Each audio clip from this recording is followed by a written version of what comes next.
Welcome to the channel. If you haven't been here before, my name's Carl. Welcome back if you're a returning visitor. If you haven't subscribed, I'd really appreciate if you subscribed. It really does help the channel and it is free. Right then, what we're going to do now is we'll move on to episode 3 of the full build of the Airfix Focke Wulf Fw190 A8 in 1/72nd scale. Right, what we're doing now is basically back basting. I've started already just so that you can see something that's already begun. I'm using my air or acrylic paint here, Model Air.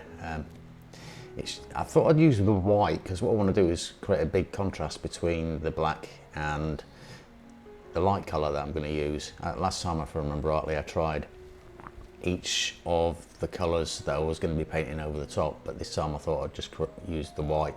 And all I'm doing here, I'm using the Gallery Mobius airbrush with the 0.3mm needle upgrade that I got for the 0.2 because I was having problems with the 0.2, and I'm just going around each sort of panel, filling each panel in, basically just haphazard, squiggly little lines everywhere here just to fill in the centre.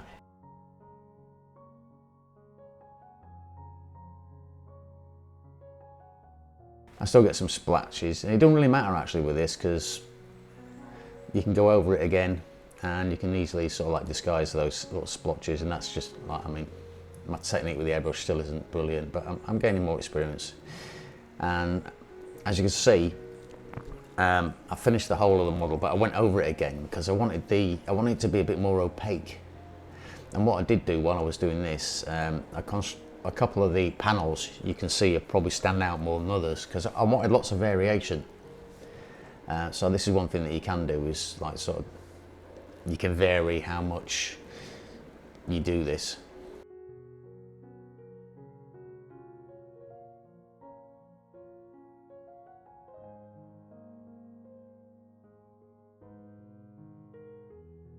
So just watch this last little bit. I'm not going to like make you go through every little bit that I did because it would take forever.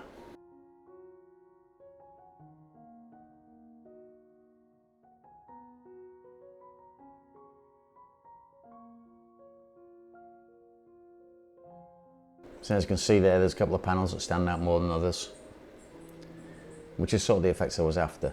I'm not sure if it's sort of valid because this is only my 5th model. Right, so now what we're going to do is we're going to move on. We're going to use RLM 76 as the initial blend coat. And this is where I will change sort of colours. I started off with a sort of like, it was a fairly thin mix. I think it was like 30% paint. Still using the Mobius. And I just go over it lightly. And the key with this is to do sort of light coats all the time until you get to the effect that you want, or just before you get to the effect that you want, because you want to see the paint dry before you decide whether you're going to give it another coat or not. Also, that'll help you decide how much you want to thin the paint, you know, because if you really want to cover it more, you might have the paint a little bit thicker. If you want only a slight difference, you might thin the paint a lot more. As you can see, I've drawn some lines with a little bit of white charcoal just to guide where the camouflage is going to be on the next bit. But at the moment I'm just using the RLM 76 and the areas that are going to be covered with that. I went over it a few times till I got close to the effect that I wanted.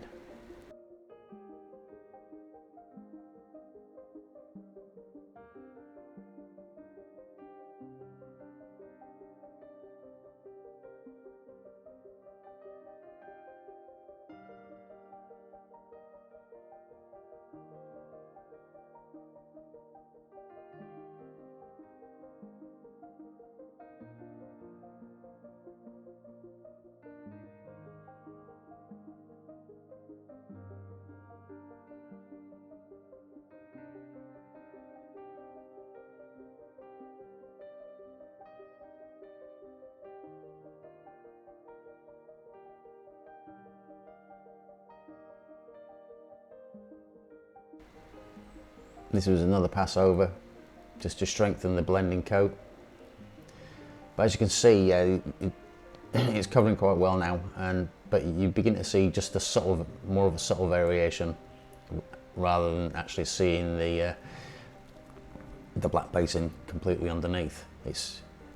And I think I left this, if I remember rightly, what I did was, compared to last time, I left it a bit earlier than I did the last one, because eventually once it had all dried and sorted out and I'd done the weather and everything, you couldn't really see much of it. So this time I'm trying to leave more of it still there. I was pleased how it came out though.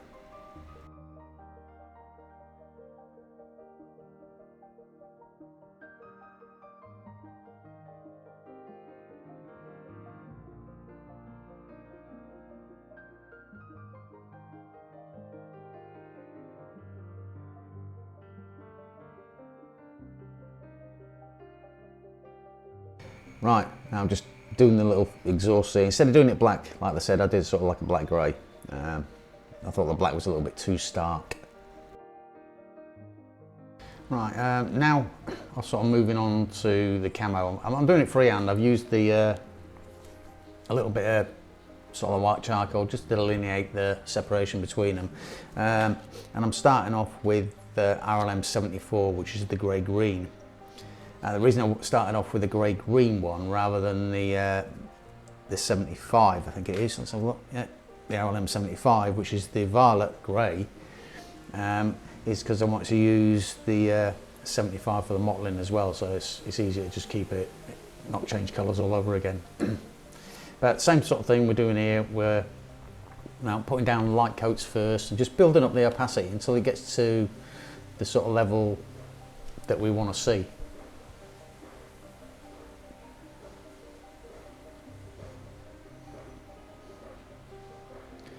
You really don't want to see me do this all the way. So now we've moved on to the RLM 75. As you can see, the 74 is down. And now we're moving on to the RLM 75 and doing the violet grey. And again, we're just doing it by hand. I just want to see if I can get used to doing sort of camo by hand rather than masking it all. And again, we're starting off with light coats. I think I was only using 25% paint mix for both of these camouflage colours. And we just go over it again and again until it reaches a level that you want it to be at.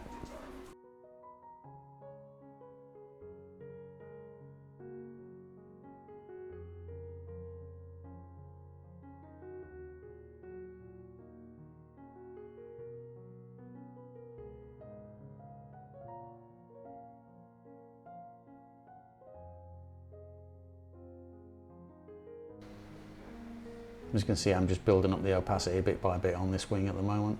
It don't take long for it to sort of dry, because it gases off pretty quick. This out the Vallejo colours. Got a bit on the nose there as well that needs doing. You get a lot of tip dry where I am at the moment, so I'm forever sort of like cleaning the tip.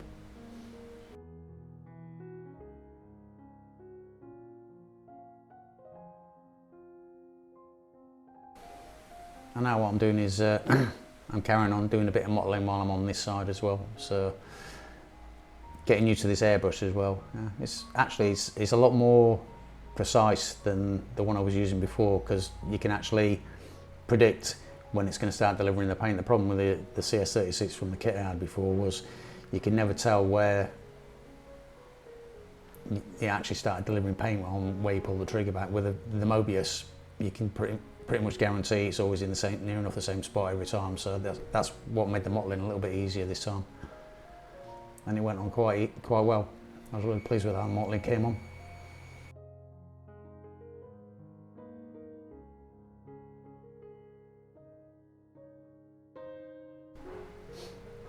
Again with this, it's the same sort of thing. With the mottling you build up the opacity as you're going along. And there we've got the sort of the mottling down, and we've got the camouflage pattern all hand done, no masking or anything. So I was really pleased with how that turned out.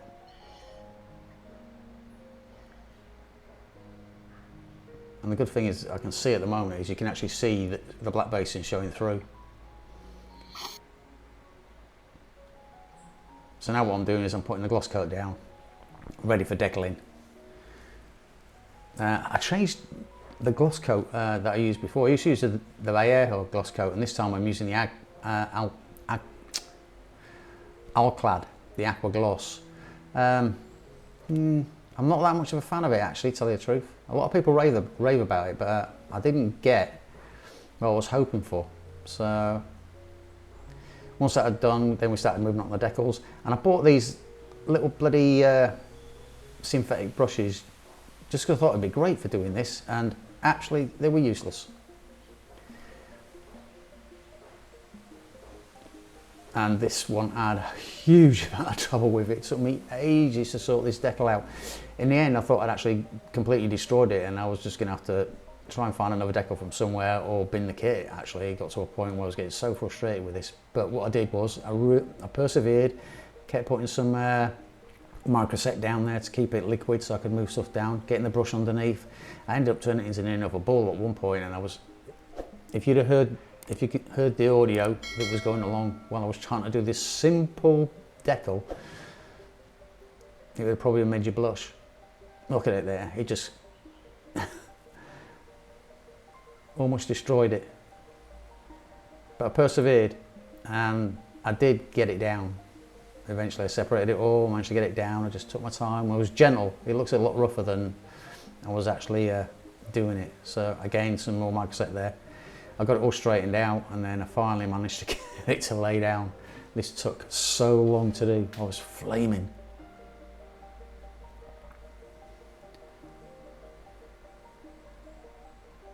Didn't have a problem with any of the other decals after this. This was the only one. So I presume this one was sent to try me.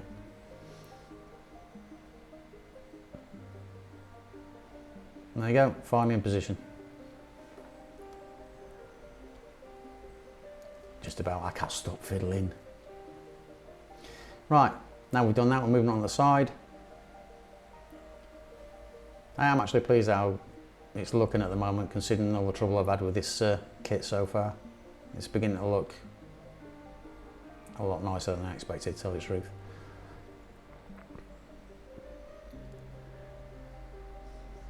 And again, cartograph decals, they just went down like, just a dream. Just throw some microsect down there so you've got a nice like wet base, and just throw the decal on, move it around, and then it just sits in place. Once it's sat for a minute or two, then you can just run a cotton bud across it just to remove any bubbles or any water underneath the decal, just to bed it down a bit.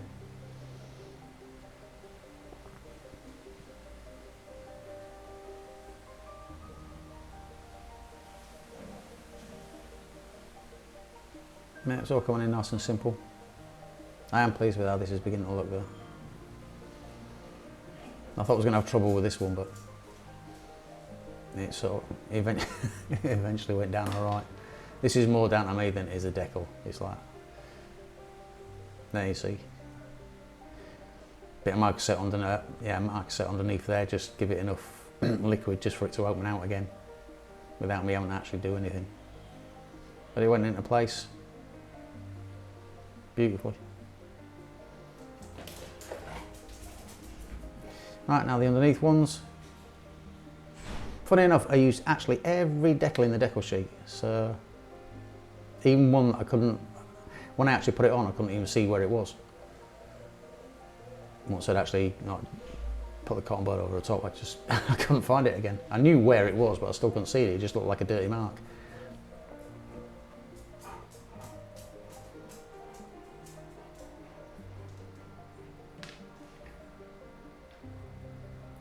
Right, and these last little bits of text. I'm actually so surprised I didn't destroy any of the decals, because some of them were tiny. But yeah, they all went down. I was really pleased with how that looked at the end of it. Right, that's the all the decals down, as you can see. They all went down really well. I'm really pleased with how it's looking. I mean, there's a lot wrong with this model, but I was really pleased how it went down. I put a matte coat over the top so that we're ready for weathering. I wanted to weather on a matte coat because I didn't want so many layers on there. Normally I'd have done a sort of gloss coat before the pin wash, then a matte coat, then did more weathering, but I put a matte coat directly down. Right, now I'm going to move on and start weathering.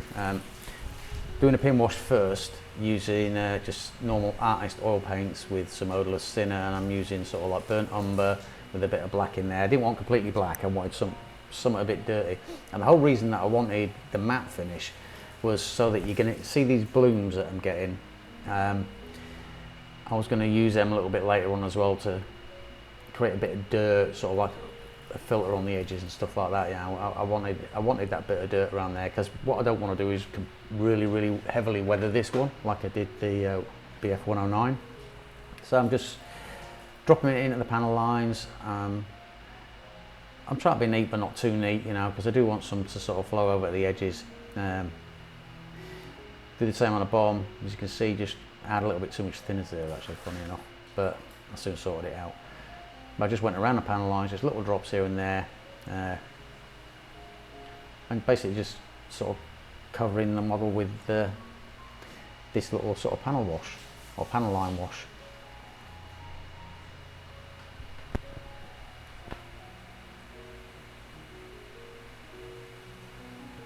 As you can see, I'm going around all the little panels.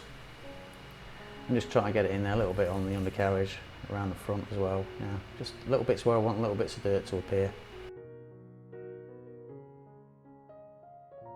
What I'm going to do now is I'm just sort of blending a bit, using a nearly dry brush. You know, it's just got a little bit of odourless thinners on it, which I dabbed out onto the kitchen paper, and just rubbing it in and blending it in. The longer you do this, the more you get rid of, but you know, I want to keep some staining around just to make it look as if the aircraft's a little bit weathered.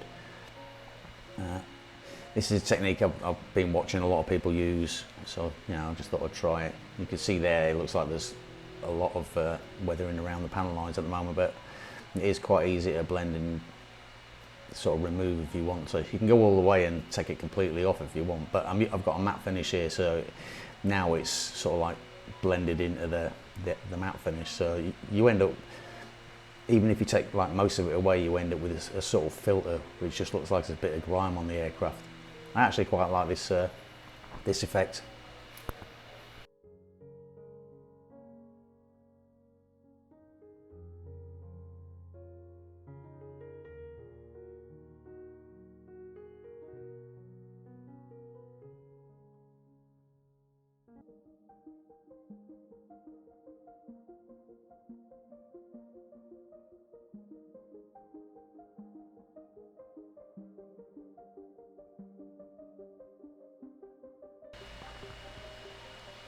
Right, what I'm doing now is I'm just putting a little dab of oil paint on there.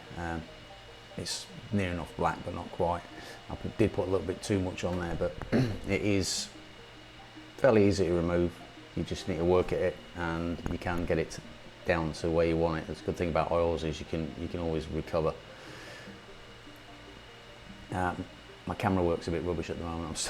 I'm still trying to get it right for recording these. But when your head's in the build, sometimes you just forget that you're not directly underneath the camera.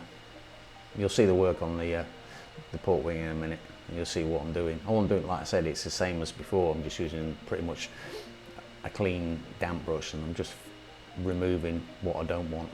It looks a bit messy, but you can get it back to exactly where you want it. You see, the more and more I work at it, the more I remove.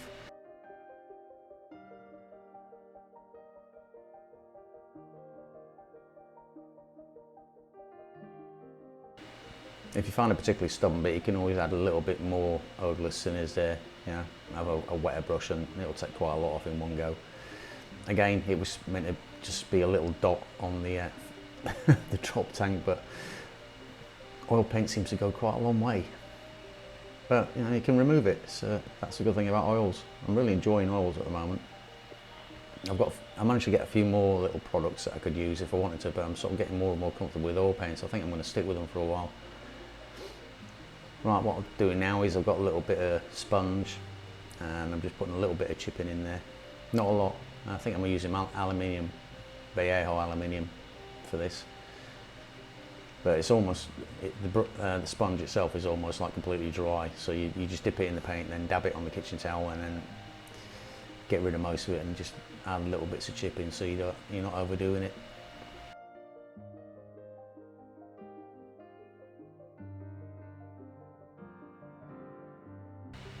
Right, and once you're finished with the sponge, you can add a little bit more chipping just using a fine brush. You know, I'm using a tin little brush here just to go around the propeller and the spinner.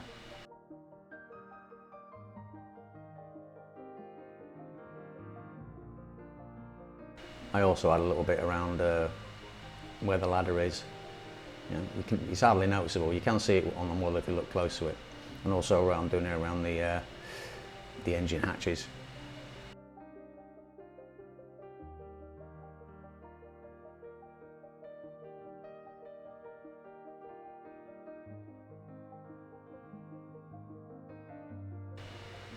Right, now we're going to move on to like a bit of exhaust and a bit of rust end. I have seen on like some reference photographs where the actual exhaust itself seems completely rusted out. So I started off here with a bit of mahogany because I wanted a sort of reddy brown to look like a bit of oxidization.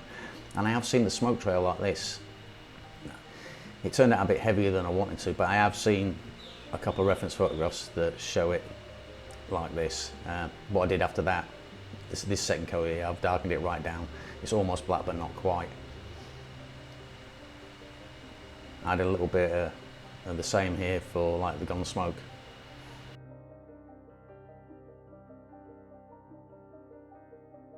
So basically we've come to the end. I've added the guns, I've added a little aerial wire from Easy Line. It's a bit thick I think though, but after all that trouble, she's finally finished. I'm actually pleased how she came out, funny enough, considering all the trouble I went to get it together. Right then, I hope you enjoyed the build and finally see it coming together. Don't forget to leave any comments down below. Advice, any tips, always welcome. Don't forget to like the video to help the YouTube algorithm, and don't forget to subscribe if you're not subscribed, and I'll see you guys later.